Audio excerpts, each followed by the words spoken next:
En el corazón del Serengeti, donde los vientos cargan polvo, historias y olor a sangre, nació un león que no heredó nada, pero lo tomó todo. Su nombre no fue dado por los ancianos ni por la manada. Fue ganado con garras, rugidos y silencios. Lo llamaron Hades, no por misticismo, sino porque donde él pisaba, otros desaparecían. Desde joven, Hades mostró un comportamiento que incomodaba hasta los más veteranos. No jugaba, observaba, no se lanzaba por impulso, calculaba. Mientras los otros cachorros se revolcaban entre sí, él pasaba horas mirando a los adultos pelear por hembras, agua o carne. Aprendió con los errores de los mayores, no con su propio dolor. Su melena era más oscura que la de sus hermanos, pero lo que realmente imponía era su mirada, fría, decidida, sin aquel brillo juvenil que denuncia inocencia. Cuando su padre murió en un enfrentamiento con un grupo de forasteros, Hades no rugió, no buscó venganza. Solo se afastó y no volvió más a ese territorio. Durante 2 estaciones secas, nadie supo de él. Algunos pensaron que había muerto, otros que había sido expulsado por clanes más poderosos. Pero en realidad, estaba haciendo algo que pocos leones intentan: sobrevivir solo. Vagaba entre los bordes del Serengeti, evitando manadas, estudiando hábitos de hienas, búfalos y hasta humanos. Cazaba en silencio, dormía poco. Cada herida que sufría la convertía en aprendizaje, y cada kilómetro que cruzaba lo transformaba en algo más letal. No tenía aliados, no tenía territorio, pero tenía un objetivo. Algún día no volvería a correr para evitar conflictos, haría que los conflictos corrieran de él. Fue cerca de la frontera norte cuando enfrentó su primera prueba real. Una coalición de 2 machos jóvenes que controlaban un pequeño valle rico en presas. Hades no rugió, no desafió. Esperó a que uno saliera a patrullar y lo emboscó. Un solo rugido, una mordida precisa. El segundo huyó sin mirar atrás. Esa victoria no fue solo territorial, fue simbólica, porque a partir de ese momento otros leones comenzaron a escucharlo, no con respeto, con miedo, y las hienas, que normalmente probaban suerte en la carroña, comenzaron a evitar sus pasos, no porque fuera el más fuerte, sino porque era el más calculador. Hades no se instaló de inmediato, usó el valle como base, pero no se detuvo. En lugar de marcarlo como suyo, lo convirtió en un punto de partida, un trampolín. Su mirada ya estaba más allá del horizonte, porque para él un solo reino era insuficiente. Su ambición tenía forma de mapa. Así comenzó la leyenda, no de un rey, ni de un guerrero, sino de un estratega salvaje que no quería gobernar por derecho ni por linaje, sino por superioridad. Si estás viendo este video desde alguna ciudad del mundo, escríbelo en los comentarios. ¿Desde dónde nos acompañas en esta historia salvaje? Y no olvides dejar tu like y suscribirte, porque lo que viene a continuación es solo el comienzo del imperio de Hades. Al sur del Serengeti, donde los ríos se enroscan entre acacias resecas y los elefantes dejan huellas tan hondas como recuerdos, existía un territorio dividido por la incertidumbre. Los machos que lo ocupaban eran 3. Medio hermanos que gobernaban juntos por necesidad, no por afinidad. Ese lugar, fértil pero inestable, era el objetivo de Hades. Durante semanas, el emperador silencioso acechó los bordes. No atacó, observó. Descubrió que los hermanos tenían rutinas desincronizadas. Uno dormía lejos, otro prefería cazar solo, y el tercero buscaba el respeto gritando más que peleando. Esa desunión era una grieta, y Hades sabía entrar por grietas. Una noche sin luna, el rugido de Hades cortó el valle como una lanza. No fue un reto directo, fue un anuncio. Los chacales huyeron, las hienas se ocultaron, y los 3 hermanos se reunieron, confundidos, inseguros. Hades ya no era un fantasma del norte. Era una sombra con nombre que venía a reclamar lo que consideraba mal defendido. El primero en caer fue el más impulsivo. Corrió hacia el sonido como si fuera una prueba de coraje y no volvió. El segundo retrocedió, pero intentó reunir a las leonas del harén. Fue inútil. La mitad ya observaba a Hades con respeto curioso. La otra mitad con miedo o deseo de cambio. El tercero era el mayor. No era fuerte, pero sí inteligente. No peleó. Se fue antes del amanecer, dejando atrás el territorio, las presas y una sola advertencia para quien quisiera quedarse. Ese león no viene a compartir, viene a reemplazar. En apenas 3 días, Hades no solo tomó el control, reorganizó la dinámica de todo el sur. Impuso patrullas silenciosas, redujo la cantidad de rugidos nocturnos y, lo más sorprendente, eliminó por completo la matanza de cachorros. Aquellos que habían nacido bajo otros machos fueron tolerados por ahora. Esta decisión desconcertó a las leonas. Algunos pensaron que era debilidad, pero no, era cálculo. Hades sabía que no podía perder tiempo criando desde cero. Necesitaba una fuerza estable y rápida, y esos cachorros, aunque no fueran suyos, crecerían bajo su sombra. Serían armas futuras, no sangre enemiga. Las hienas, al enterarse del cambio de poder, enviaron una patrulla para probar la nueva autoridad. Solo 2 regresaron. Las otras desaparecieron entre los matorrales secos, donde se oyeron gritos que no eran de leones, sino de miedo. Hades no gobernaba con exceso de violencia, pero cuando la usaba, la tierra lo recordaba. El sur había sido conquistado, no con una guerra, sino con estrategia. Hades no necesitaba múltiples batallas. Solo una entrada certera, un golpe quirúrgico y una mente que pensaba como si ya tuviera el mapa entero en sus garras. Y sí, ese era solo el primer dominio. El este del Serengeti era un lugar de abundancia y peligro.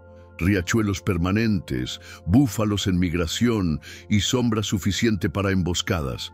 Pero también era tierra disputada, donde las peleas no se contaban por rugidos, sino por cicatrices. Hades lo sabía, y aún así caminó hacia allí como si ya le perteneciera. Esta región no estaba gobernada por coaliciones débiles ni reyes seniles.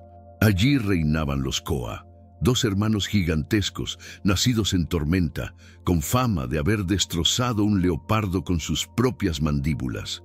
Ellos no gobernaban por estrategia, sino por miedo y brutalidad. Cualquier otro león habría evitado enfrentarlos. Hades no atacó de frente, ni siquiera entró de inmediato. Envió señales, mató un búfalo joven en la frontera y no lo comió. Lo dejó allí, intacto, como un mensaje. Luego, aulló a la distancia durante varias noches. No como un loco, sino como un eco que martillaba la seguridad de los Koa. Finalmente, uno de los hermanos decidió buscarlo. Lo encontró solo, en una planicie abierta. No hubo gritos, no hubo rondas, solo una pelea que duró menos de 2 minutos.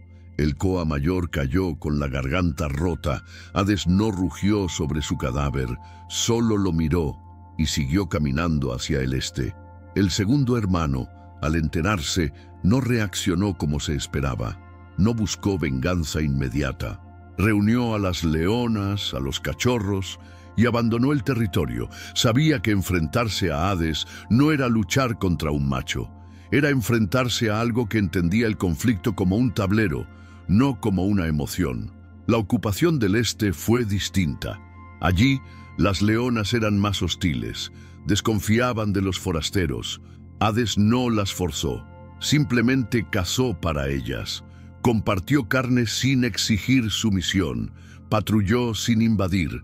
Su presencia fue tan firme como invisible. Y poco a poco, las miradas de amenaza se transformaron en respeto. Pero hubo consecuencias. Algunas hienas que colaboraban con los Koa intentaron organizar un ataque. Lo hicieron de noche, en silencio, y aún así no sobrevivieron.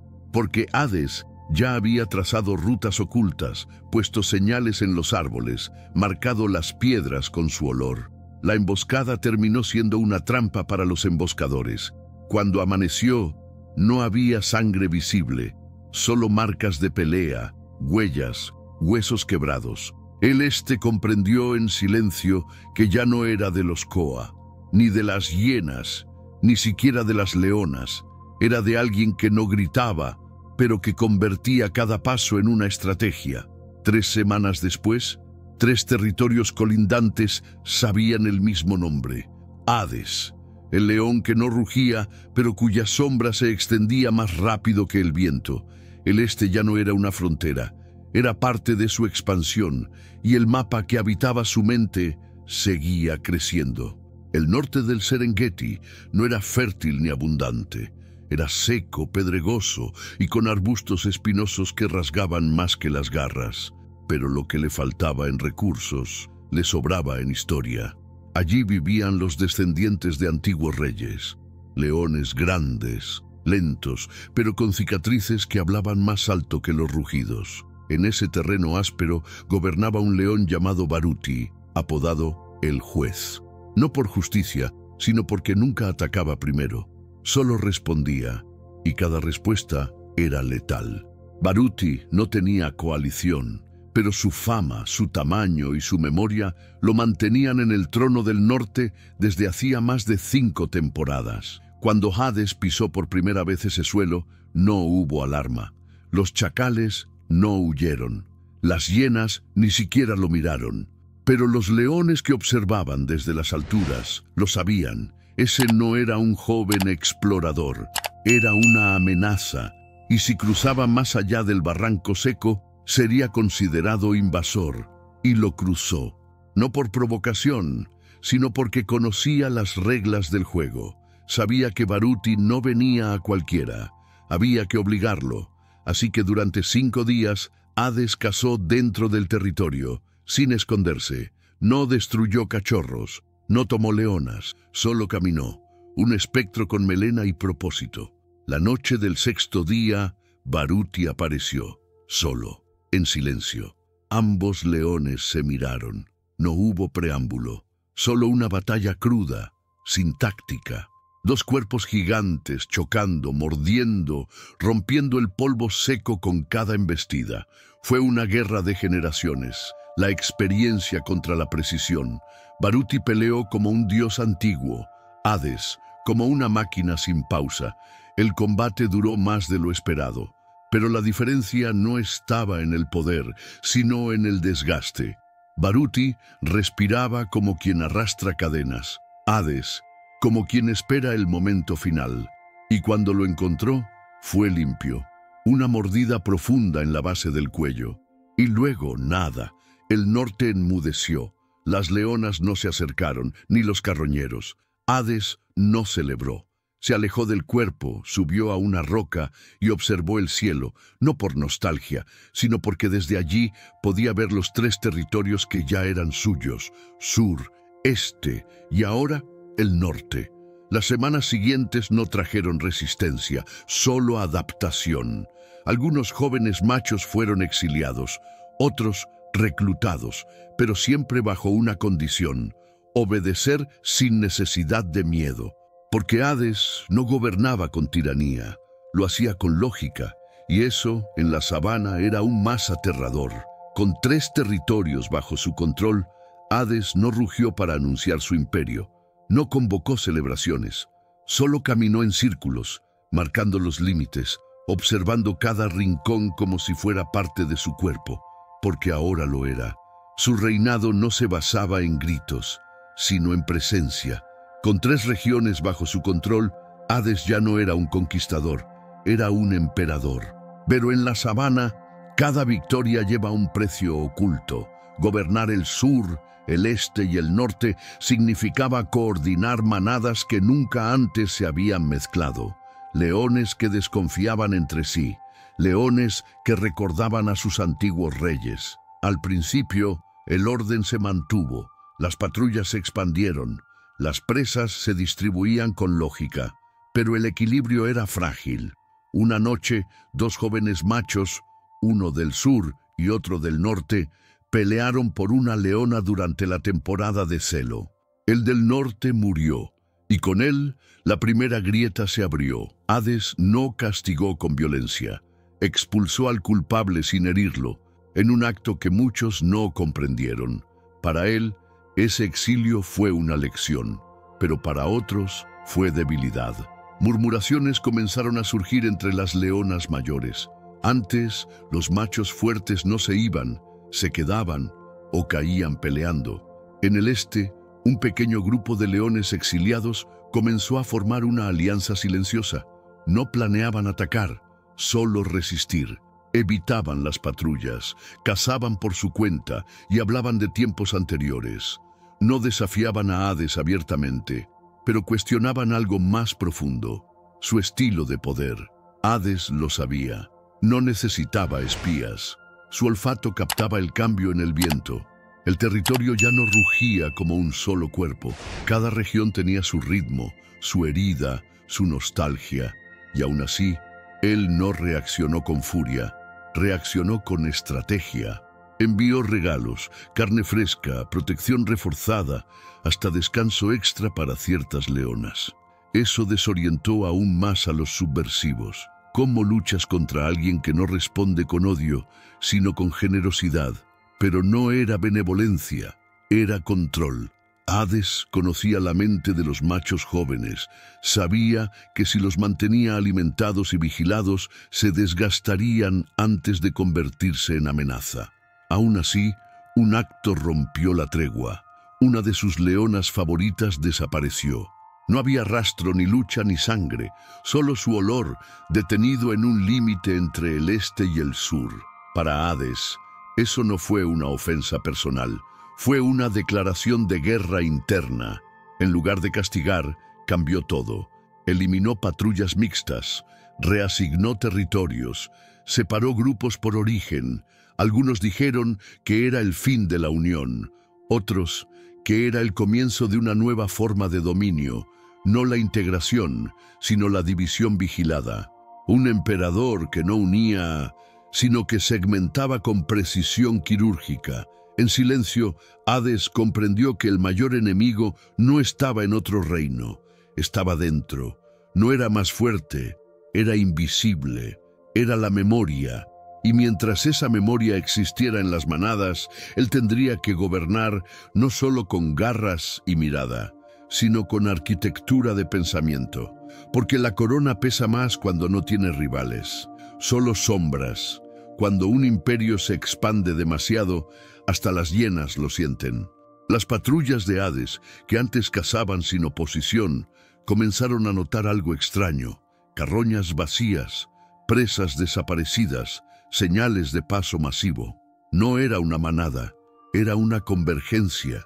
Cientos de huellas se superponían en dirección al corazón del sur.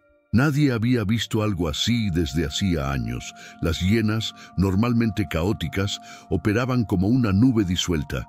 Pero ahora, algo las había unido, el miedo, o más bien, la necesidad de enfrentarlo.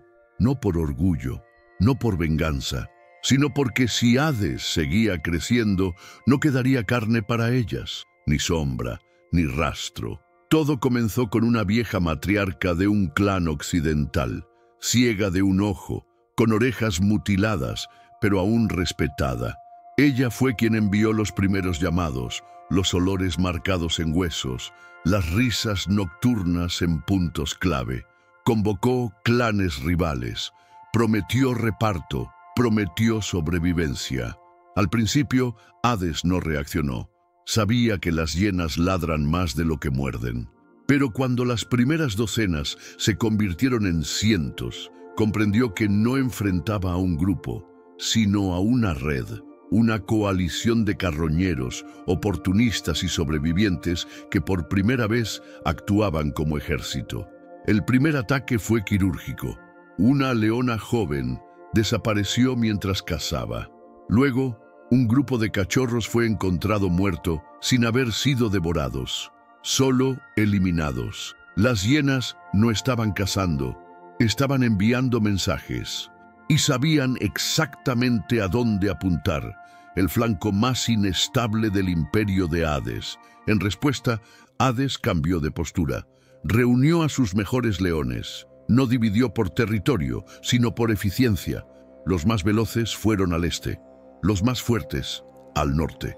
Él mismo se quedó en el sur, donde los ataques eran más densos. La sabana comenzó a estremecerse con rugidos coordinados. Pero esta vez, las hienas no huían.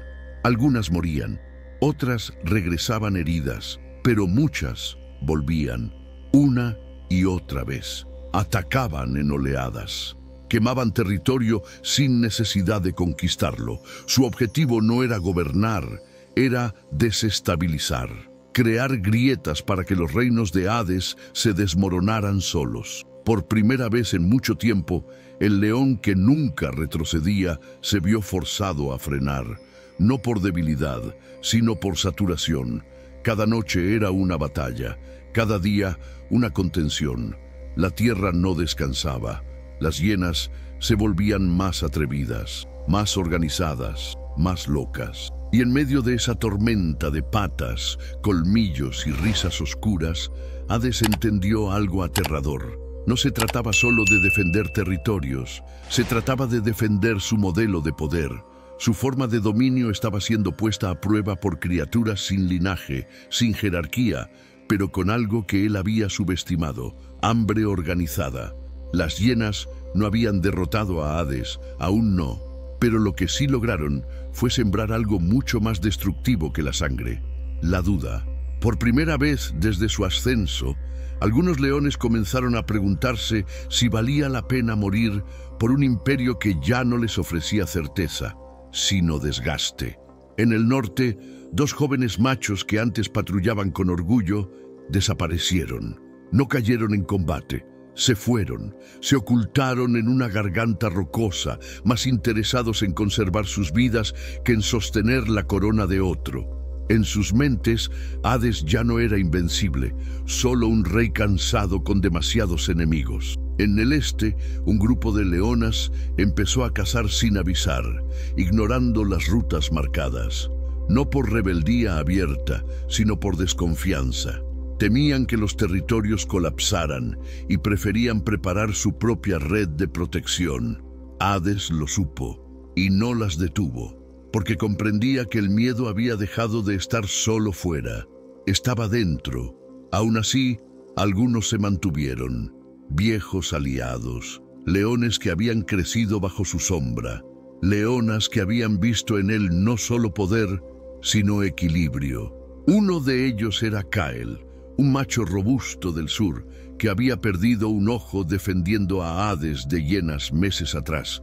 Cael no dudaba, no cuestionaba, servía.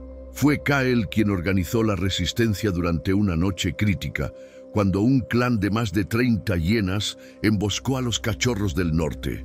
Mientras los demás discutían estrategias, él cargó solo, rugiendo como si el trono estuviera en su garganta.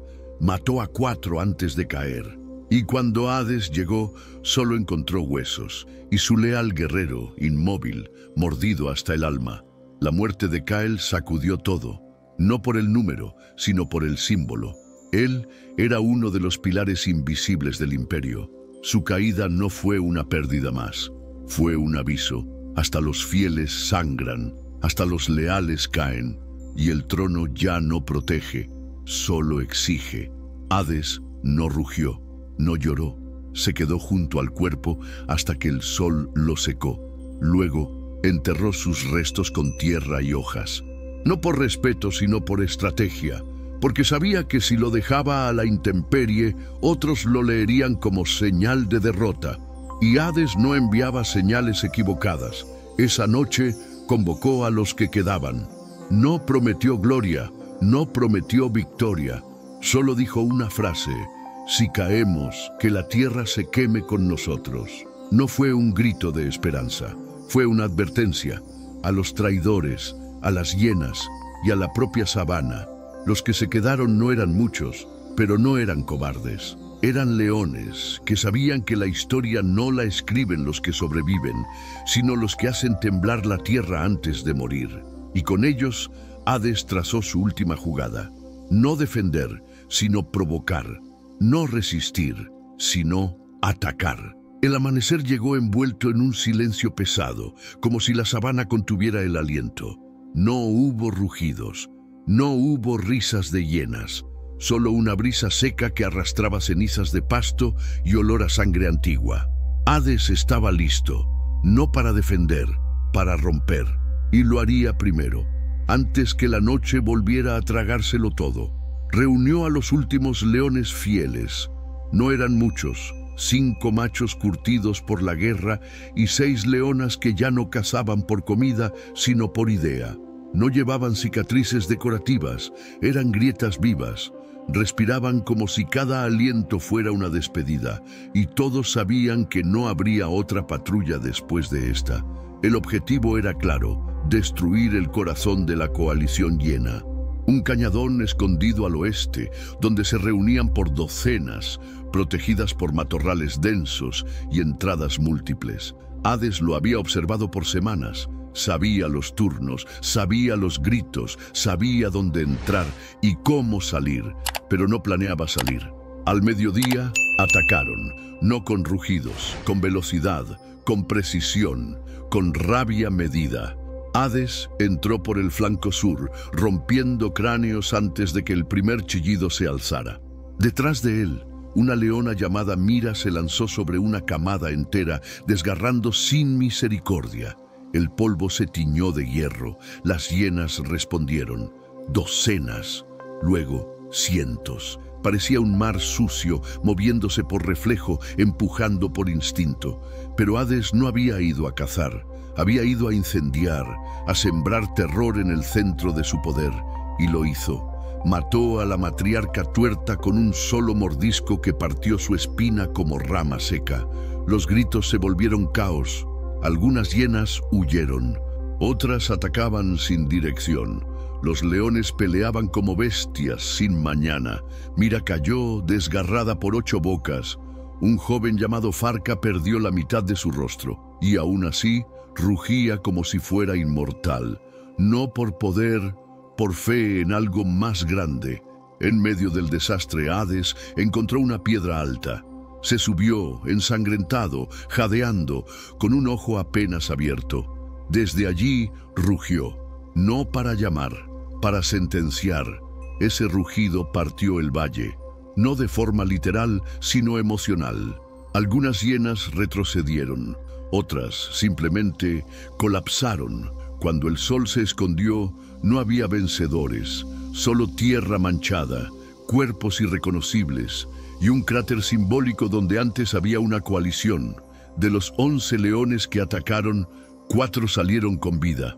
Hades no estaba entre ellos, no lo encontraron, no lo vieron, solo quedaban marcas y silencio.